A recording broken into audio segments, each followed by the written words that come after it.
আসসালামু আলাইকুম, কে বলছেন? ওয়ালাইকুম আসসালাম। আসসালামু আলাইকুম ভাইয়া, নদী বলছিলাম। নদী, কেমন আছেন আপনি? ভালো আছেন নদী? জি আলহামদুলিল্লাহ ভালো আছি। ভাই ভালো আছেন? আলহামদুলিল্লাহ, অনেক ভালো আছি। নদী, কোথা থেকে বলতেছেন? আপনার দেশের বাড়ি কোথায় নদী? চুয়াডাঙ্গা। চুয়াডাঙ্গা থেকে জানি, চুয়াডাঙ্গা থেকে বলতেছি। আচ্ছা, তো এখন কি চুয়াডাঙ্গায় থাকেন না অন্য কোথাও থাকেন? না, আমি এখন অবশ্য চুয়াডাঙ্গাতে আছি।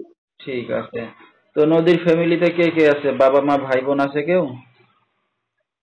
আসলে আমার ফ্যামিলি বলতে, আমি যখন ছোট, মানে মায়ের গর্ভে, তখন আমার বাবা মাছ মারতে যেয়ে মারা গেছে।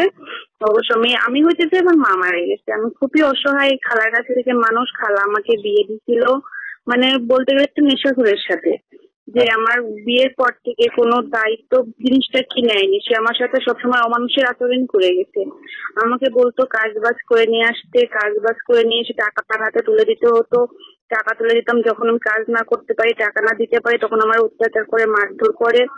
এর জন্য মানে খুবই টর্চার করে আমার প্রতি। আমি তাকে রেখে চলে আসছি। 2 বছর এভাবে আছি। আসলে এখন আমার একটা 2 বছরের বাবুও আছে। এখন যদি কেউ সেরকম আমার দায়িত্ব নিতে চায়, কি বা হচ্ছে আমার বাচ্চা, আমি আছি, এরকম একটা মানুষ চাই, যে আমার মনের মানুষের মতন একজন, যে সে যেরকমই হোক, জোয়ান বুড়া, তাতে আমার কোনো যায় আসে না। সে যাতে একটা ভালো মানুষ হয়, অমানুষের মতন যেন, ওর মতন আমাকে আর না জ্বালায়। ঠিক আসলে আছে। আমি খুব কষ্ট পাইছি, আমি আর কষ্ট পেতে চাই না। একটা ভালো মনের মানুষ চাই, যে আমাকে সুখ রাখবে। আমি স্বামী ছাড়া আছি, এখন আমার একজন মানুষ দরকার। তো এখন আপনি কার কাছে আছেন নদী? আপনি একা থাকেন বাসা ভাড়া নিয়ে, না কোনো আত্মীয় স্বজনের কাছে থাকেন? না, আমি এখন বাসা ভাড়া নিয়ে আমি আছি। আমার খালা আছে। আসলে আমার খালাই আমাকে মানুষ করছে। তাকে তো আমি আর মানে বিয়ে দিচ্ছে, আবার তার কাছে আমার চলে আসছি। আমার কোনো আর উপায় নেই। আসলে ওই অমানুষের কাছে থেকে আমি আমার জীবনটা শেষ করতে চাচ্ছি না। ওর জীবন অলরেডি শেষ হয়ে গেছে, আমি নতুন করে জীবন শুরু করতে চাচ্ছি। তো আপনি এখন কি করেন নদী? আসলে আমি তো হচ্ছে সেলাই মেশিনের কাজ করতাম, তো হচ্ছে মানুষের আন্ডারে যাই, এখন পারতেছি না। তার জন্য মানে এখন ধরতে গেলে এখন আমি কোনো মানে অসহায়ের মধ্যে একটা জীবন যাপন করতেছি। তা আচ্ছা। হচ্ছে সেলাই মেশিন কাজ করি মানুষের বাসায়, যে এখন আপাতত করতেছি। আচ্ছা, কারণ টুকটাক কাজ বাজ না করলে তো আপনি আছেন, আপনার সন্তান আছে, তাহলে তো আর কাজ হ্যাঁ বাজ না হ্যাঁ। করলে চলতে পারবেন না। সেটাই, এখন মানুষের বাসায় মানে মানুষের সেলাই মেশিনে যে কাজ করে দিয়ে আসতে হয় আমার। তো স্বামী ছাড়া আছেন কতদিন? 2 বছর ধরে এখন? হ্যাঁ হ্যাঁ, 2 বছর ধরে। আচ্ছা। তো আপনার স্বামী মানে বিয়ে শাদীটা আপনাকে কে দিছিল? আপনার খালা না আপনি নিজে করছিলেন? না না, খালাই দেখে শুনে দিচ্ছিল আমাকে।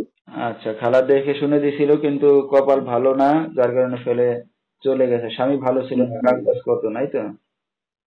হ্যাঁ হ্যাঁ। তো এখন এই যে এখন আবার বিয়ে শাদী করতে যাচ্ছেন, তো এখন কি আপনার নিজের ডিসিশনে বিয়ে শাদী করবেন না আপনার খালার ডিসিশনে, কোনটা? না না, এখন আমার নিজের ডিসিশনে নিয়ে জীবনটা শুরু করব। ঠিক আছে। তো আপনার তো বিয়ে শাদী হয়েছে, একটা সন্তান আছে বললেন।